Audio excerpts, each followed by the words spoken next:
Alors tout d'abord, bonjour à tous. Je vais vous présenter aujourd'hui à travers cette petite vidéo un ensemble d'exercices que vous allez pouvoir faire très facilement sur un home trainer qu'on appelle aussi un vélo de cycling et aussi également les fameuses séances d'RPM en salle de fitness. Alors cette vidéo est faite à un moment donné où on est en confinement pour le coronavirus. Donc cette séance peut évidemment se faire à la maison sans souci, mais avant de commencer à vous aborder le détail des séances, je voudrais vous préciser quelques éléments très importants. Tout d'abord, lorsque vous faites un travail de fitness à la maison, c'est important d'avoir les fenêtres grandes ouvertes pour avoir la meilleure ventilation possible, même si elle sera très faible, et en tous les cas d'avoir une régénération de l'air. Voilà, donc ça c'est important. D'autre part, sur l'aspect hydratation, c'est très important à retenir lorsque vous faites une séance de fitness, d'home trainer, mais de vélo elliptique ou de tapis. Eh bien, vous allez avoir une forte sudation due à une faible ventilation et donc une perte importante d'eau, mais aussi de sels minéraux. Il est donc important d'être à un minimum de 750 ml, une grande gourde cycliste comme celle-ci par heure, et de mettre de l'eau et également des sels minéraux, potassium, magnésium, sodium, qui sont les 3 sels minéraux que vous perdez le plus lors de ces séances. Alors soit par des pastilles d'électrolytes, soit avec des boissons très riches en sels minéraux. Alors moi je vous en propose une par exemple, mais il y en a d'autres. Voilà, c'est une boisson qui est à base de sucre de manioc, et le manioc, la racine de manioc est riche en potassium notamment, et il y a également cette boisson riche en sodium. Voilà. Alors, ceci étant dit, maintenant il faut aborder le réglage de votre home trainer. Alors, ce qui est très important, il y a évidemment de très nombreux sites qui vous donneront des indications très précises, notamment par rapport à l'entrejambe. Mais pour cette première présentation, je voulais simplement vous dire qu'il faut juste éviter deux écueils. Tout d'abord, d'avoir une jambe trop tendue. Il ne faut pas que la jambe soit ainsi. La jambe doit être, si elle est trop tendue, il y aura des tensions. Vous voyez, au niveau des tendons autour du genou, donc ça n'est pas bon. Et si au contraire, en bout de pédalage, la jambe est trop fléchie, eh bien vous allez cramer entre guillemets vos cuisses avec un effort trop important au niveau des cuisses. Par conséquent, en bout de pédalage, l'idéal c'est d'être à peu près à 120 degrés. Vous voyez à peu près ce type de pédalage, je vous le montre au ralenti. Voilà, là vous êtes sur à peu près un pédalage correct. Alors par rapport à la hauteur du guidon, par rapport à la selle, eh bien, même si lorsque l'on fait du vélo de manière optimisée, avec notamment en recherchant l'aérodynamisme, on va baisser le guidon plus bas que la selle, pour une séance d'entraîneur, je vous recommande à peu près la même hauteur. Ça vous permettra d'avoir une position correcte sur votre vélo. Voilà concernant les réglages du vélo. Alors maintenant, on va passer au contenu de chaque séance. Alors la première séance, d'abord avant de commencer, j'ai parlé un peu de l'échauffement. Donc l'échauffement, il doit durer environ 10 minutes. Il va être sur un rythme de pédalage relativement souple, donc un TPM de 10. Tout au long de la vidéo, je vous parlerai de TPM, qui est donc le tour de pédale par minute.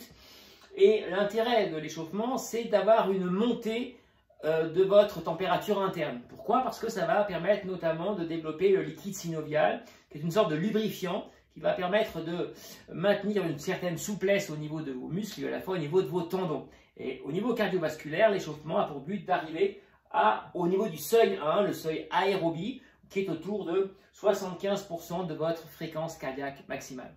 Voilà concernant l'échauffement. Maintenant, la première séance est une séance que j'appelle d'endurance de base. Donc, il va durer entre 45 minutes à 1h30 maximum. N'allez pas au-delà. Il vaut mieux faire 2 séances de 45 minutes si vous avez le temps, qu'une seule séance d'1h30 d'ailleurs, parce qu'il y a effectivement cette forte transpiration et cette forte perte de sels minéraux qui va impacter une forte fatigue. Alors, cette séance-là, elle se fait sur un rythme de pédalage souple, TPM de 90, et une intensité autour de 70 à 80% de la fréquence cardiaque maximale. C'est-à-dire que normalement, vous êtes capable d'avoir une conversation, même si vous allez être légèrement essoufflé. Pour éviter une trop grosse monotonie, au milieu, vous allez placer 2 blocs de 5 à 8 minutes sur une vélocité beaucoup plus importante, entre 100 et 105. Donc là, on tourne un peu plus vite les jambes, mais on va garder toujours ce niveau d'intensité au niveau de la fréquence cardiaque du seuil 1. Pourquoi? Parce que c'est à ce seuil-là que l'on va développer les qualités propres à l'endurance. Et notamment, vous allez développer au sein de vos fibres musculaires ce qu'on appelle des mitochondries, qui sont des particules qui sont le lieu où se passe la fabrication de votre énergie. C'est dans ces mitochondries que se développe l'énergie. Par conséquent, c'est très important d'en avoir évidemment le plus possible. Et c'est à ce niveau d'intensité que vous allez développer vos mitochondries. Voilà. Alors cette séance peut également se faire à jeun. Pourquoi? Parce que c'est une séance d'endurance avec un niveau d'intensité modéré. Et donc le substrat, c'est-à-dire le carburant que vous allez utiliser majoritairement, sera des lipides, vos graisses, et pas vos sucres ou très peu. Par conséquent, cette séance peut très bien se faire à jeun lorsque l'on n'a pas encore pris de sucre dans l'organisme. Voilà, une autre séance, c'est cette fois-ci l'endurance de force. Alors l'endurance de force, qu'est-ce que c'est? C'est au sein d'un groupe musculaire, comme ici dans le quadriceps, vous avez dedans plein de fibres musculaires. Eh bien, l'endurance de force, qu'est-ce que c'est? C'est des exercices qui vont favoriser la meilleure mobilisation et le meilleur recrutement possible de l'ensemble de vos fibres au sein d'un faisceau musculaire. En effet, lorsque vous travaillez sur un effort avec un muscle, toutes les fibres musculaires ne sont pas mobilisées. Eh bien, l'endurance de force va essayer d'en recruter le plus possible avec des séances très spécifiques, donc comme celle-ci. Donc voilà, là vous allez faire 6 à 10 répétitions de 2 minutes, mais là sur une très forte résistance avec un TPM lent de 50 par minute. Donc on va augmenter au maximum la résistance et ainsi ensuite faire un travail d'endurance de force. La durée est importante pour justement laisser à l'organisme le temps de mobiliser, de recruter le plus de fibres possible. Ensuite, derrière, il y aura une période de 30 secondes d'hypervélocité pour débrider un petit peu tout ça, autour de 110-130. Donc là, c'est très rapide, le tour de pédalage, sur une résistance très faible. Et ensuite, on reprend 1 minute 30 souple avant de recommencer. Alors, je vous montre la position. Pour l'endurance de force, on n'est pas du tout en danseuse. On est bien assis sur la selle, voilà, et ensuite on va avoir les mains posées sur le guidon sans tirer sur le guidon. On ne tire pas sur le guidon, ce sont uniquement les jambes qui travaillent, et donc on va augmenter le maximum de résistance pour qu'en appuyant le plus possible, sans aller en dessous de 50 tours par minute. Pourquoi 50 tours par minute? Eh bien tout simplement parce qu'en dessous, vous allez avoir trop de contraintes sur vos genoux, et donc des douleurs peuvent arriver. Voilà. Pour ce qui est de ce type de séance, alors normalement la fréquence cardiaque ne montera pas beaucoup. C'est une séance qui est dominante au niveau musculaire.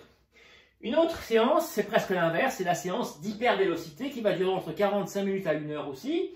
Et là, vous allez faire des 6 à 10 fois, mais des fractionnés plus courts, de 30 secondes à 1 minute maximum. C'est une séance qui va travailler l'aspect neuromoteur, donc qui est très exigeante à ce niveau-là, qui est très fatigante également.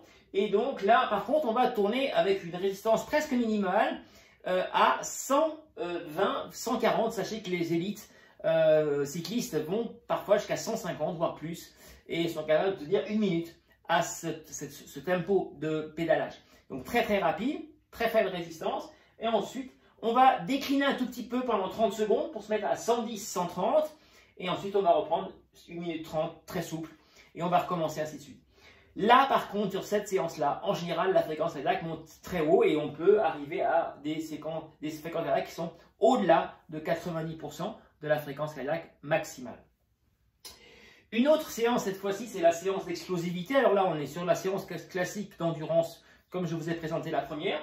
Mais au milieu, on va placer 8 sprints, donc très explosifs de 10 secondes, où on est à bloc. On n'est pas en hypervélocité, donc le TPM est de 90 à 100. Et on peut commencer d'ailleurs pratiquement à l'arrêt et ensuite hop, on démarre très très vite. Et la récupération est d'1 minute entre les sprints. Voilà. Maintenant, j'en arrive à des séances un peu plus techniques comme la séance de cinétique de VO2. Alors, qu'est-ce que c'est que la cinétique de VO2? On va essayer de rechercher à être sur un plateau avec la plus haute intensité correspondant au plus haut niveau de consommation d'oxygène possible sur un temps assez long. Donc, on va ensuite faire le yo-yo autour de on va dire ce plateau d'intensité. Un tout petit peu au-dessus, un tout petit peu en dessous, un tout petit peu au-dessus, un tout petit peu en dessous. C'est donc le classique yo-yo. Alors, on part de l'échauffement.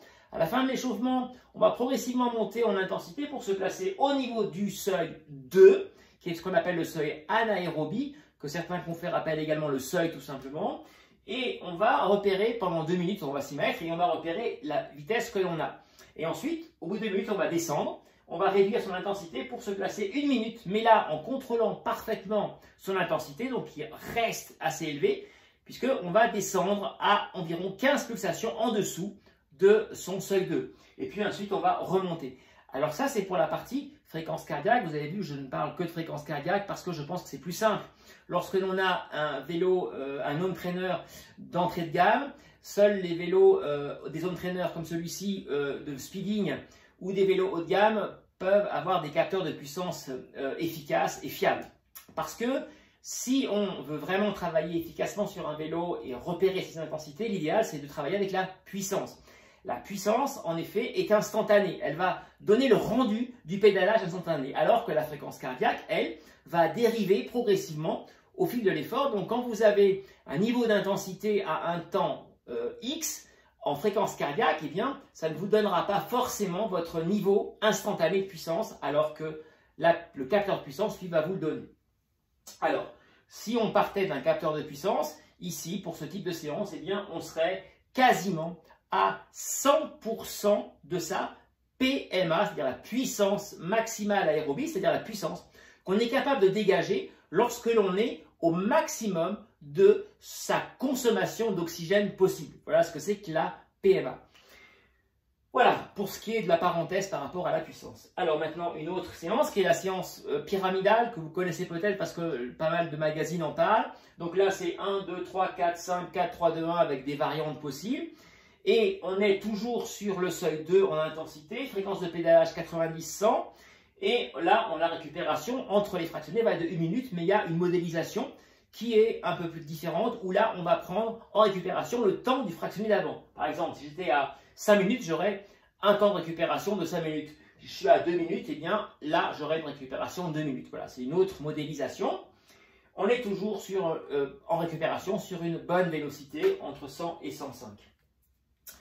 La séance ici est à peu près sensiblement la même, sauf que là, on est sur des tempos un peu plus longs, ce qu'on appelle le tempo seuil. Donc là, on est toujours au seuil 2 anaérobie et on va faire des 3, alors ça peut être 3 à 5 pour vraiment un élite et on va aller jusqu'à 6 à 8 minutes, ça peut être parfois 12, toujours au seuil 2 et ou à, on va dire, à peu près 90% de sa PMA si on est sur un travail de puissance et on va ainsi travailler sur une certaine durée, un haut niveau d'oxygénation. La récupération est de 2 minutes, elle est très très souple et là un peu plus basse puisqu'on peut se placer entre 60 et 70 de sa fréquence cardiaque maximale, toujours en étant sur une bonne vélocité de 90 tours par minute.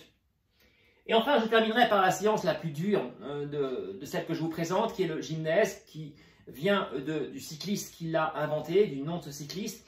Alors c'est une séance extrêmement exigeante. Je vous donne le protocole avec la fréquence cardiaque et je vous le donnerai avec la puissance. Alors en fréquence cardiaque, vous allez faire 9 fois 1 minute presque à bloc. Voilà, sur un TPM de 100-110, donc c'est quand même pas de l'hypervélocité, c'est pas de la force non plus, mais on tourne quand même assez vite les jambes. Je vous rappelle que 100, c'est à peu près, voilà, environ la fréquence de pédalage des contre-la-montre chez les élites.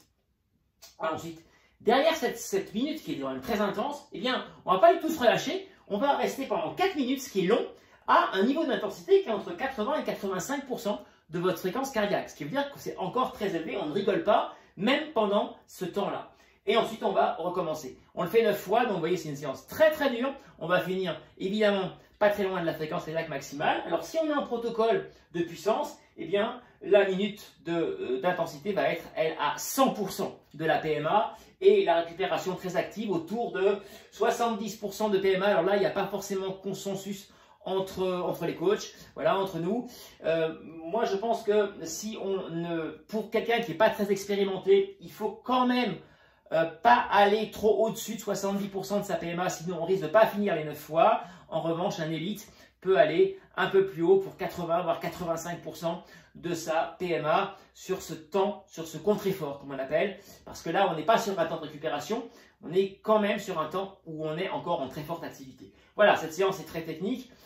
Je la recommande uniquement à ceux qui parmi vous sont déjà bien expérimentés. Voilà, écoutez, je pense avoir fait le tour avec vous de l'ensemble de ces principales séances qu'on peut faire avec un home trainer. Je vous souhaite à tous de très bon entraînement. Il vient vraiment profiter de cette séance, cette période de confinement pour travailler sur home trainer. Je rappelle que j'ai aussi présenté des séances sur escalier, donc sans matériel. Tout cela, c'est sur mon compte Instagram TV, mais aussi sur mon site internet, dont vous voyez ici l'adresse. À tous, très bonne soirée et à très bientôt. Je rappelle que sur mon site, vous trouverez également de très nombreux conseils sur à la fois la nutrition, à la fois l'entraînement, et puis aussi vous trouverez en vente les produits énergétiques que je crée et qui sont tous pour des sportifs pratiquant des sports d'endurance ou pour toute la famille, notamment des petits déjeuners et de la spiruline par exemple. À très bientôt.